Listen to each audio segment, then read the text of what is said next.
Genèse 5 commence par une phrase apparemment simple. Ceci est le livre de la généalogie d'Adam.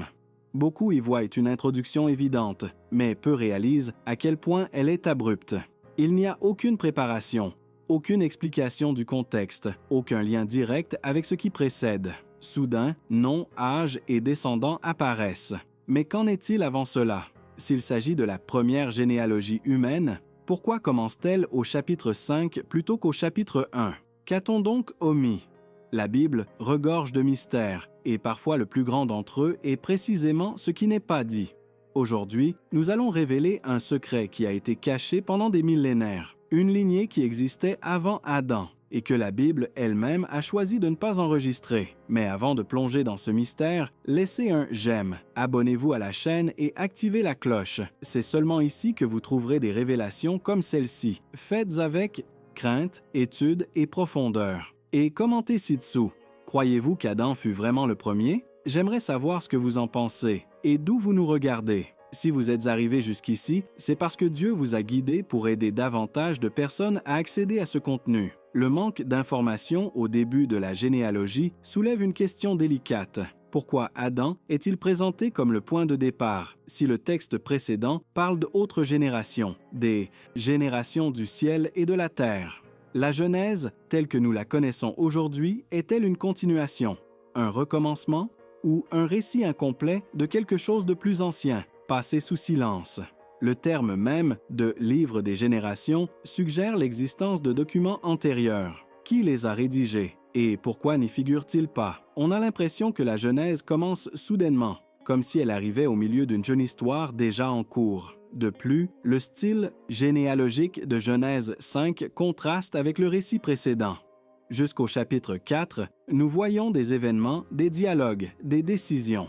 Mais au chapitre 5, tout change. Nous avons maintenant une liste, une suite sèche de noms et de dates. Ce n'est pas une erreur, c'est une transition. Mais transition à partir de quoi? Qu'y avait-il avant cette liste? Quelque chose semble avoir été interrompu, comme si une lignée avait été coupée ou réécrite. C'est dans ce vide que de nombreux érudits et textes anciens ont commencé à chercher des indices sur une période antérieure à Adam. Et c'est là que commence le véritable mystère. Car si Genèse 5 est le livre de la généalogie d'Adam, alors qu'était le livre de la généalogie du ciel? Et pourquoi a-t-il été omis? Adam était-il vraiment le premier d'une nouvelle lignée et non le premier de toute la création? La Bible est précise dans ces termes, et lorsqu'elle choisit de ne rien dire, nous devons nous demander, que cache-t-on ici? Et qui aurait intérêt à commencer le récit de l'humanité uniquement avec Adam? La réponse se trouve peut-être dans les versets qui le précèdent, ou dans les textes omis. Il y a un verset souvent négligé qui se trouve au tout début de la Genèse, mais qui a pourtant une importance considérable.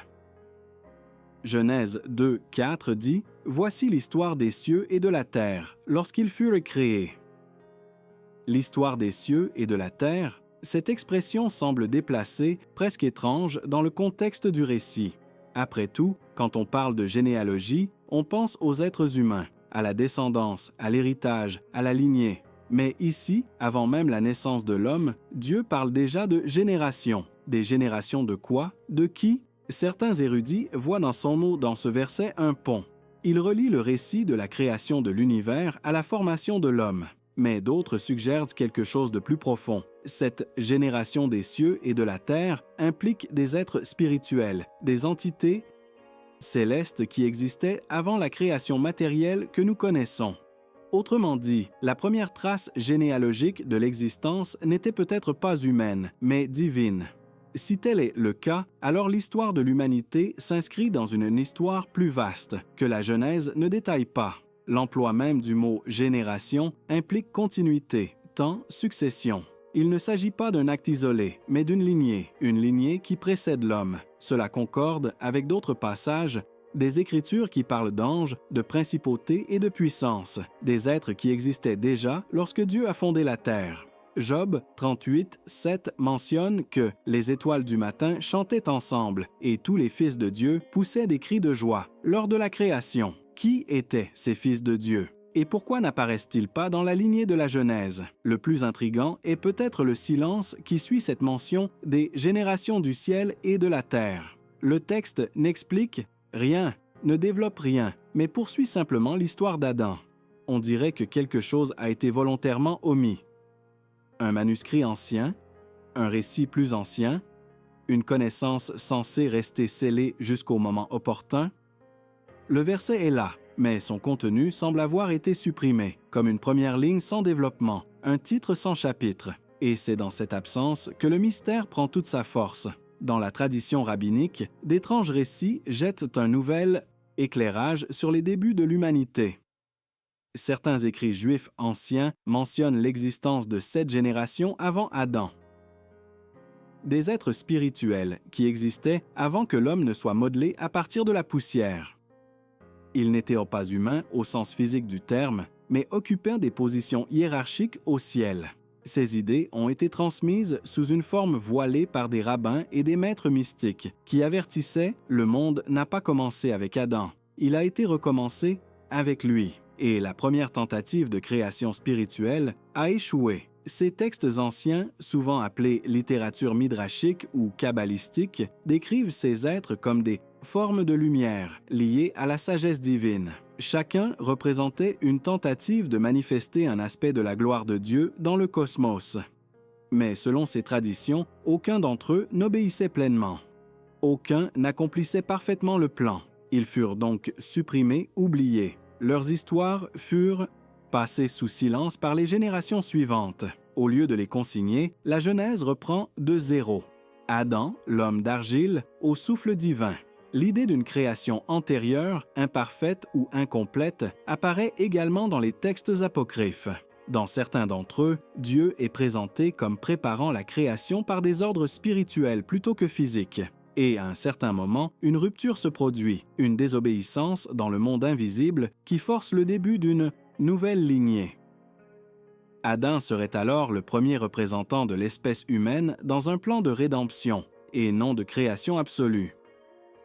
Ceci expliquerait pourquoi les autres ont été retirés du texte officiel.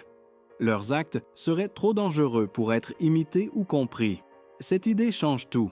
S'il y a eu 7 générations avant Adam, même spirituelle, cela signifie que l'humanité a commencé son histoire au cœur d'un conflit céleste déjà en cours.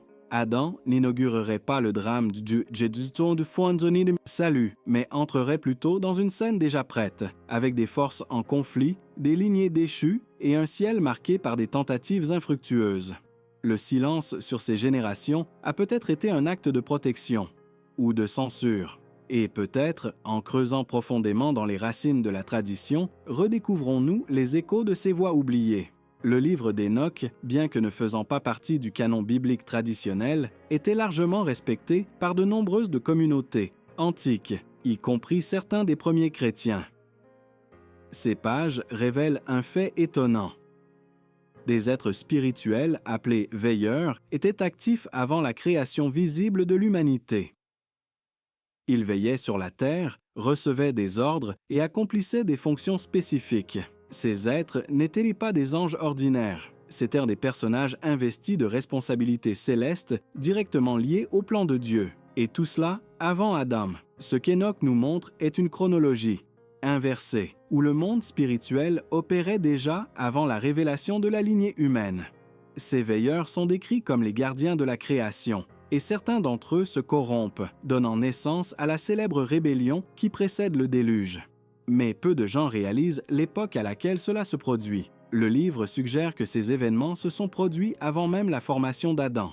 Cela démantèle l'idée répandue selon laquelle l'humanité serait le premier chapitre de l'histoire de la Terre. S'il existait des hiérarchies, de la surveillance, des règles et même du péché avant l'existence de l'homme, alors la Genèse, telle que nous la lisons, débute au milieu d'un conflit permanent. L'impact de cette situation est considérable. La généalogie de Genèse 5 se concentre uniquement sur les descendants physiques, Adam, Seth et Noch. Mais la véritable première ligne de responsabilité devant Dieu aurait commencé au ciel.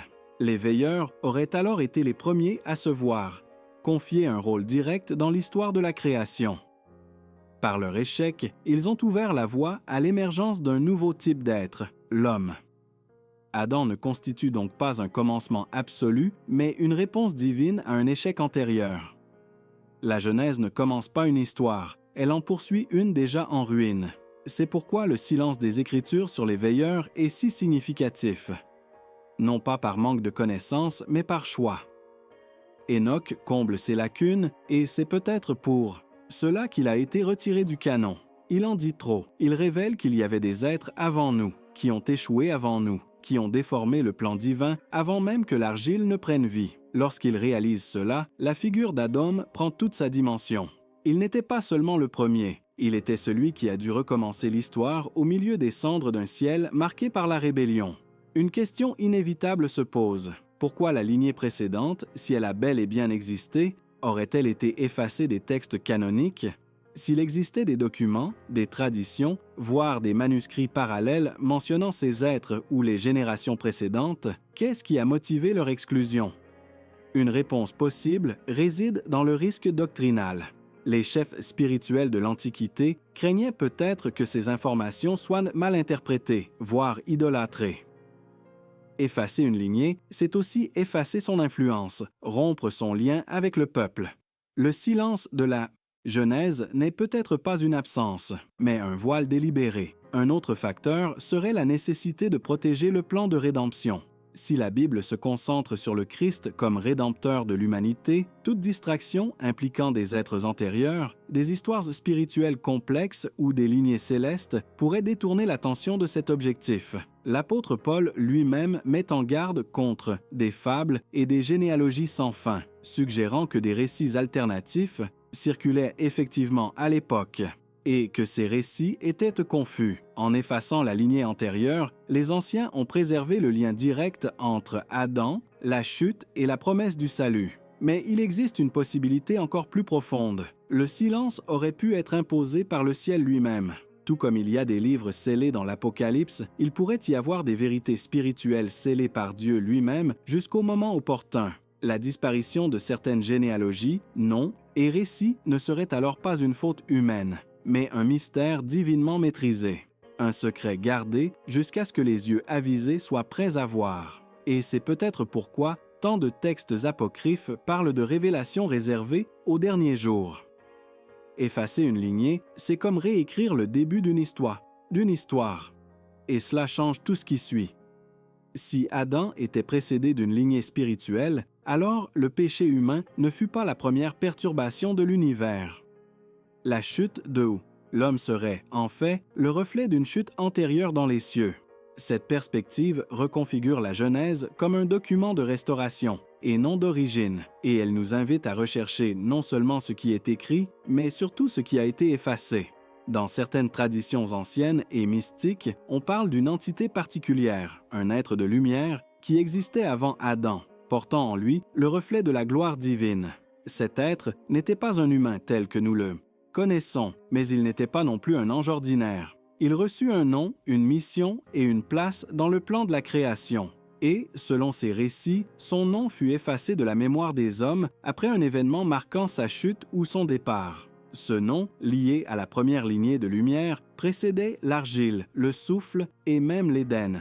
Des textes comme le Zohar, ainsi que des interprétations profondes du livre des Jubilés et d'Enoch, parlent de personnages porteurs de la lumière primordiale. Ils étaient censés être des messagers de l'ordre céleste originel, dont la mission était de guider la création par la lumière émanant directement de Dieu. Mais quelque chose se produisit. L'un de ces êtres, peut-être le plus élevé, faillit. Et avec lui tomba non seulement une fonction, mais toute une lignée spirituelle qui aurait dû conduire le monde à Dieu.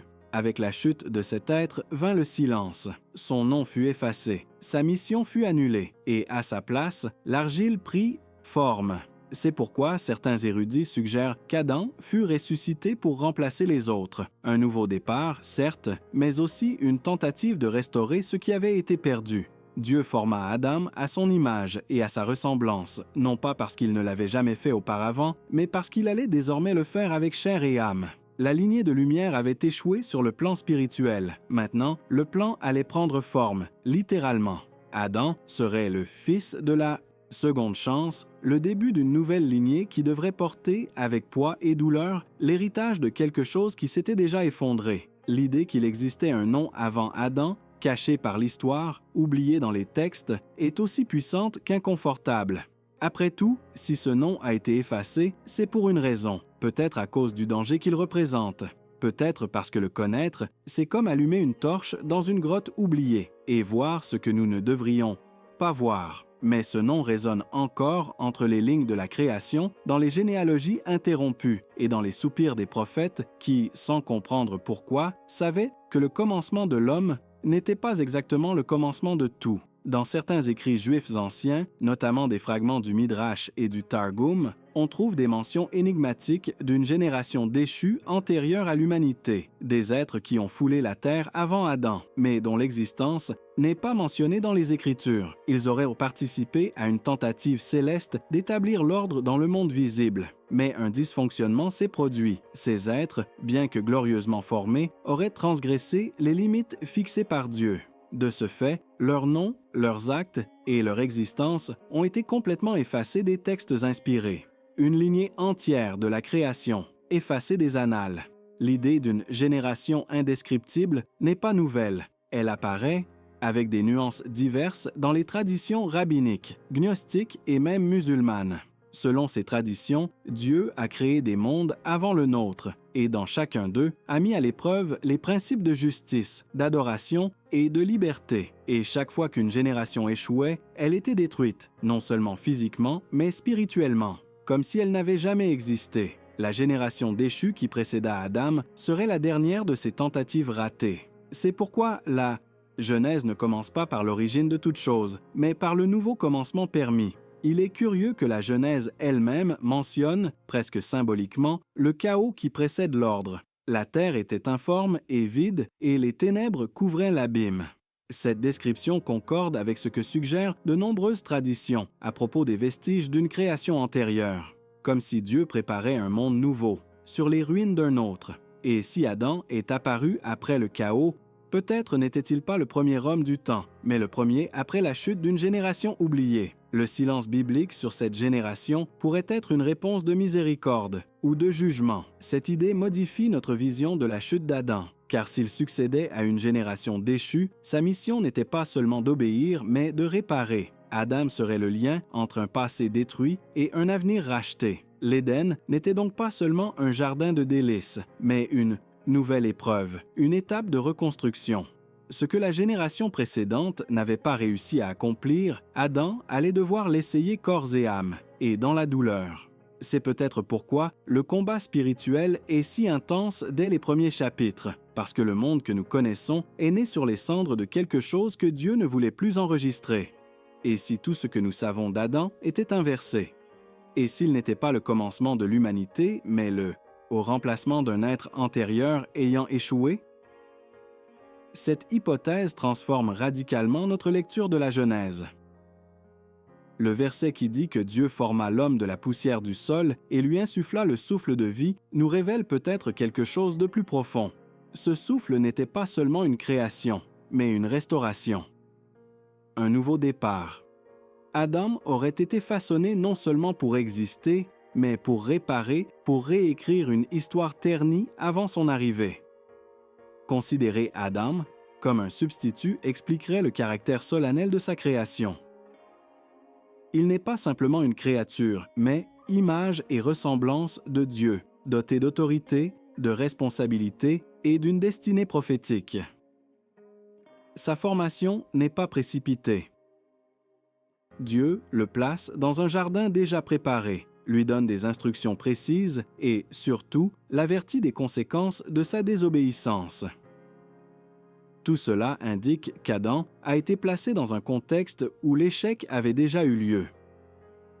Sa chute n'était donc pas seulement personnelle, elle était cosmique. Cette perspective réinterprète également le serpent d'Éden. Il n'apparaît pas comme une créature aléatoire, mais comme l'agent d'une histoire antérieure. Il connaît déjà les mécanismes de la tromperie, il parle déjà avec autorité, il défie déjà Dieu. Il ne semble pas s'agir du premier affrontement entre le bien et le mal. Cela ressemble à la continuation d'une guerre ancienne. Si Adam est le remplaçant, alors l'Éden est le nouveau champ de bataille.